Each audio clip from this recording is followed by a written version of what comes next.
Hello बच्चों, आज हम पढ़ेंगे क्लास 10th का थर्ड चैप्टर का कुछ बेसिक्स। ठीक है। Pair of linear equation in two variables. Two variables का मतलब क्या होता है? ये हमारी स्टैंडर्ड फॉर्म होती है linear equation in two variables की। इसकी जो हाईएस्ट डिग्री होती है वो 1 होती है।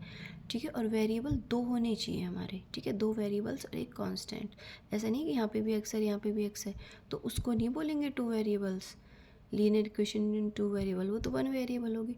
हमारे दो वेरिएबल्स हैं, हमारे एक्स और वाई। ठीक है। अब चलो हम कुछ पेयर ऑफ लीनियर इक्वेशन लेते हैं। दो पेयर ऑफ लीनियर इक्वेशन है। अब इनके थ्रू हम देखेंगे कि इनका रेशियो कैसा है, इसमें कैसा ग्राफ बनेगा और इसके कितने सॉल्यूशन निकलेंगे। ठीक है। चलो, अब हमारे पास ये दो इक्वेशंस हैं।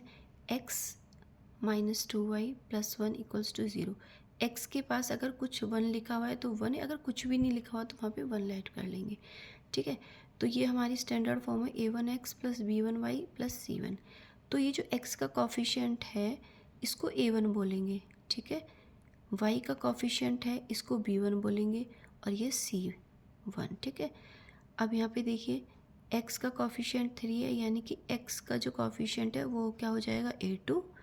ये सेकंड इक्वेशन है ना, तो इसलिए a2 हो जाएगा और ये b2 4 और माइनस के 2 क्या हो जाएगा, 20 हो जाएगा c2। ओके। अब हमने क्या करा, ये जो हमारे इसके कॉफिशिएंट थे इनको इस रेशियो में लिख लिया, a1/a2, b1/b2 और c1/c2। ओके। इसमें लिखने के बाद हमने इनकी वैल्यूज़ को यहीं पे पुट कर दिया। a1 हमारा 1 है तो a1 के प्लेस पे, a2 हमारा 3 है तो a2 के प्लेस पे। ठीक है। b1 की वैल्यू -2 है। अगर यहाँ पे प्लस होता तो हम शो नहीं करते, लेकिन यहाँ पे माइनस है इसलिए हम माइनस ज़रूर लिखेंगे। b2 की वैल्यू 4 है, c1 की वैल्यू 1 और c2 की वैल्यू -20। अगर यहाँ पे प्लस होता तो हम नहीं लिखते, लेकिन अगर माइनस है तो हमने माइनस लिख दिया। अब हमने कंपेयर करा कि ये तीनों आपस में इक्वल हैं या नहीं है, तो हमने देखा ये तीनों आपस में इक्वल नहीं है। तो हमने कंपेयर करा कि जो हमें बुक में ही दे रखे हैं रेशो, कि ये तो ये वाला रेशो बन रहा है a1/a2 is not equals to b1/b2 is not equal to c1/c2। जब ये वाला रेशो है हमारे पास, इन दोनों इक्वेशन से ये वाला रेशो बन रहा है, तो हमारा क्या होगा, जो ग्राफ है वो इंटरसेक्टिंग लाइंस बनाएगा। ठीक है। ग्राफ क्या, ये एक्स एक्सिस है, ये वाई एक्सिस है। जब इसमें सॉल्यूशन करके हम रखेंगे सॉल्यूशंस, तो हमारे क्या जो सॉल्यूशन निकलेंगे उनके थ्रू हमारी ये इंटरसेक्टिंग लाइंस बनेंगी। ठीक है। जब इंटरसेक्टिंग लाइंस बनती हैं तो उनका सॉल्यूशन वन ही सॉल्यूशन निकलता है, एग्जैक्टली वन सॉल्यूशन, या फिर बोलते हैं यूनिक सॉल्यूशन। और लर्न करने का तरीका देखिए, अगर हमारी इंटरसेक्टिंग लाइंस बन रही हैं, ठीक है, तो देखो एक पॉइंट पे कट कर रहा है तो हमारा एक ही सॉल्यूशन, ये याद करने का तरीका है। एक ही सॉल्यूशन, इंटरसेक्टिंग लाइंस में हमारा एक ही सॉल्यूशन निकला कि एक पॉइंट पे कट कर रही है। और देखो क्रॉस, यानी कि तीनों ही आपस में इसके रेशियो इक्वल नहीं है। और ये क्या होती है, इंडिपेंडेंट लाइन होती है और ये कंसिस्टेंट। ठीक है। अब हम पढ़ते हैं सेकेंड। दो पेयर ऑफ लीनियर इक्वेशन दे रखे हैं, 2x प्लस 3y माइनस के 9, ठीक है, इक्वल्स टू 0, ऐसी सेकेंड दे रखे। अब हम दोबारा कंपेयर करेंगे, a1x plus b1y plus c1। a1 क्या है, x का जो कॉफिशिएंट है वो a1 है यानी कि 2, y का कॉफिशिएंट क्या है b1 और c1 क्या है 9। तो हमने क्या करा, a1 के प्लेस पे रखा 2, a2 के प्लेस पे रखा 4,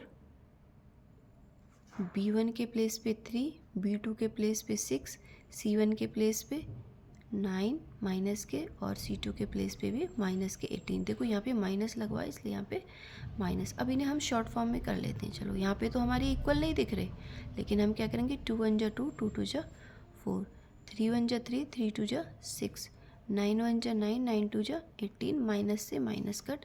तो अब हमारे रेशियोज आए 1/2, 1/2 इक्वल्स टू 1/2, यानी कि तीनों रेशियो हमारे क्या हुए, इक्वल आ गए। जब हमारे तीनों रेशियो इक्वल रहते हैं, यानी कि हम करेंगे कंपेयर द रेशियो, तीनों रेशियो इक्वल है, a1/a2, b1/b2 और c1/c2, तो हमारी ये वाली सिचुएशन बनती है। तो हमारी क्या होगी, ग्राफिकल रिप्रेजेंटेशन कैसा होगा, कैसी लाइंस बनेंगी, ग्राफ के अंदर कोइंसिडेंट लाइन बनेगी, मतलब दोनों लाइंस आपस में एक दूसरे के ऊपर होंगी। जैसे ये वाली लाइंस जो है हमारी, एक दिस ये वाली लाइन है एक, ग्राफ के थ्रू एक तो ये लाइन बनेगी और एक इसी के ही ऊपर दूसरी लाइन भी ऐसे ही बनेगी।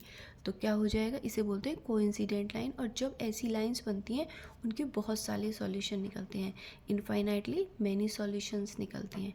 ठीक है, तो अब देखो याद करने का तरीका, दोनों लाइन एक दूसरे के ऊपर हैं यानी कि सेम है, तो हमारी जो रेशियोज़ होंगे वो क्या होंगे, a1/a2 equals to b1/b2 equals to c1/c2।